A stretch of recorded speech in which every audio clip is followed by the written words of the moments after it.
Cause that's not true judgment, man. You don't know if the Most High, if his appearance goes back to, or his seed goes back to Israel, man. All right. Then Jesse called Abinadab and made him pass before Samuel, and he said, "Neither had the Lord chosen this."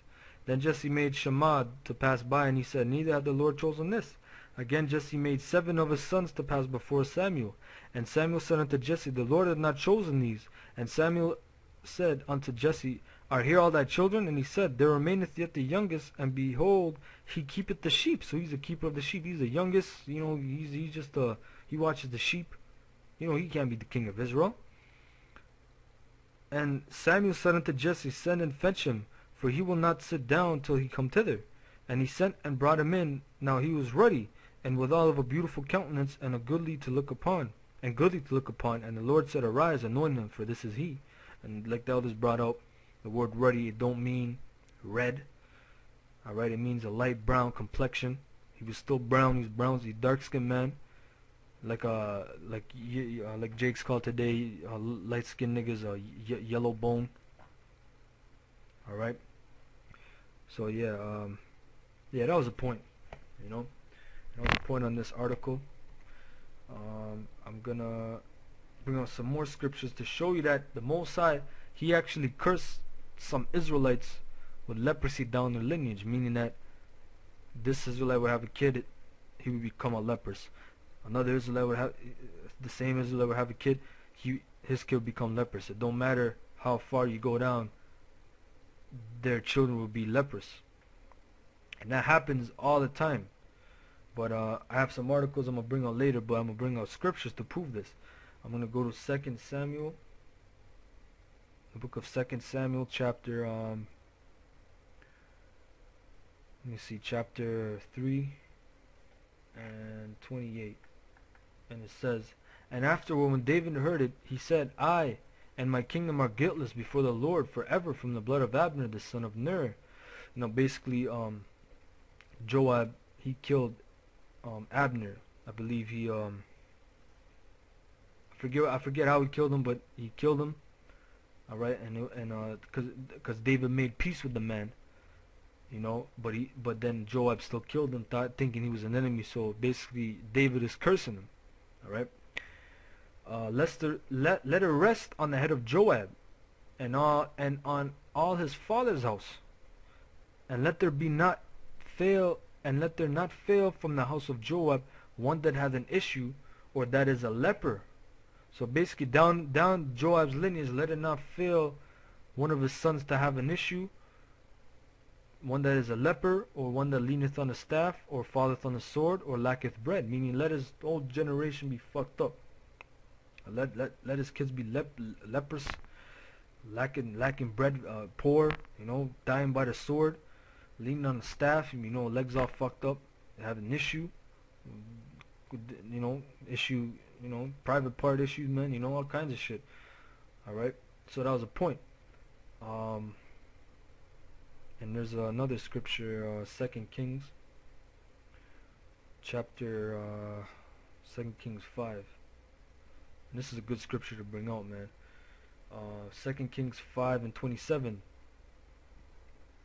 Actually, yeah, 27. It said, the leprosy thereof, therefore, of Naaman shall cleave unto thee, and unto thy seed forever. Because basically Naaman was leprous.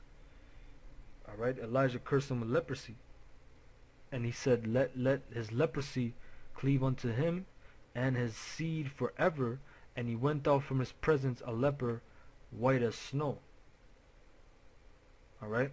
So his seed continually, don't matter what generation, what numbered generation, his seed continually will always be leprous, man. So 2 black parents, they'll have a white kid. And that happens all the time, man. I'm going to bring out 2 articles, alright? This is from Mail Online. Meet the black Brazilian mother who has 3 white children. Here's a good pick. 2 of her kids are dark, 3 of her kids are white as hell. Blonde hair, which is leprosy to scalp as well.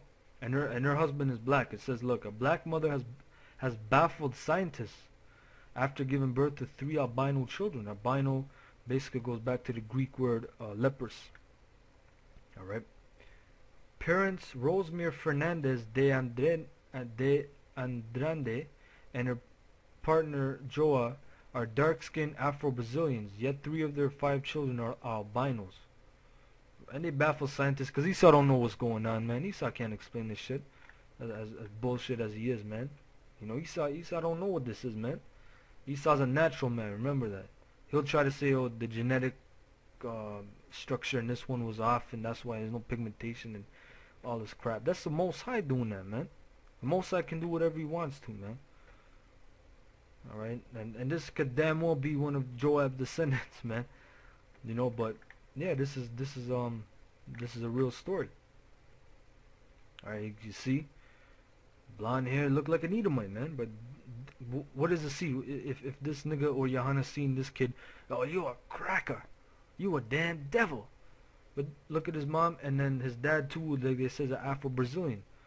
And the evidence is, look at their 2 kids. Alright? And there's another one right here. This is from the Sun. Black parents, white baby. The stunned black dad of a newborn white baby girl declared yesterday, I'm sure she's my kid, I just don't know why she's blonde. Alright, there you go, man. Alright. And there's his 2 other kids, man. One's kid white. One kid is white, blonde hair, no pigmentation. That's the Most High creating a leprosy. That don't mean that kid's an Edomite, man. Alright.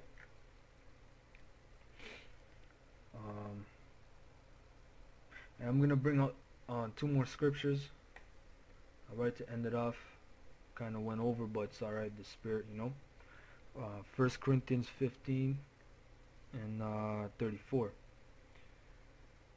And it says, awake to righteousness and sin not, for some have not the knowledge of the Most High. I speak this to your shame. But some man will say, how are the dead raised up, and with what body do they come? Thou fool, that which thou sowest is not quickened, except it die. And that which thou sowest not that body that shall be, but bear grain. It may chance of wheat, or of some other grain. But the Most High giveth it a body as he hath pleased him, and to every seed his own body. Basically meaning that, you know, because he's saying, Paul's telling you about the resurrection. Alright? It really just goes into reincarnation too. But so some man will say, well, what body do they come? Because your spirit goes up in the spiritual realm, your body decomposes, but every time you come back you have a different body. You look differently. You might come back in a different tribe. You know? Paul told you that when you sow your seed, it might come out grain. I mean, when you bear grain, it might come out wheat or some other grain. You know, if the chance is, meaning that, you know, if you sow it, you know, that don't mean it's gonna come to pass. It might die. You know, basically the point Paul is telling you is that you can sow the seed, but you don't choose how it looks like. You know, the Most High gives the body as it hath pleased him, and to every seed his own body. You know, so like us, when we plant seed in the woman, you know, we did our duty, man. We can't choose how it's gonna look like or what it's gonna be. The Most High giveth it a body as it pleased him, and to every seed his own body. You know that, and that's the point. And also, I'm gonna go to Sirach, the book of Ecclesiasticus, chapter 26 and 20. And it says, when thou hast gotten a fruitful possession through all the field, sow it with thine own seed, trusting in the goodness of thy stock. So thy race which thou leavest shall be magnified, having the confidence of their good descent. Now this is really talking about a man. Who's the fruitful possession throughout all the field? What is the field? Remember in Matthew 13 it said the field is the world. Right? Didn't not say that in Matthew 13, the parable, but the tares and the wheat, the field is the world. So what is the fruitful possession? A woman. When you got a woman, sow with thine own seed, thine own sperm, trusting in the goodness of thy stock. Because it's all, like I said, like I told you, man, it's all about the man. The man continues the generation, man. That's why in Braveheart they kill off the men, they rape the woman, that's how you destroy a nation. The woman, there's no secret half-breed that comes back and attacks you because that's your own seed, man. Like Herod, for example. Oh, Yohanan would love Herod, man. He looked like a Jake, but he was a fucking Edomite, man, from Antipater. He just had a fucking Uncle Tom, a nigga woman, Antipater, that he popped. You got Herod looking all like a Jake. That's why the Jews liked him. You know, for the not all the Jews, but I'm just making an example. He looked like a Jake, because his mom was half. Like Lenny Kravitz. He might look like Lenny Kravitz. Lenny Kravitz's dad's a fucking Edomite. His mom's a nigga woman. You know. So thy race, back to that word race, man, thy seed which thou leavest shall be magnified, having the confidence of their good descent.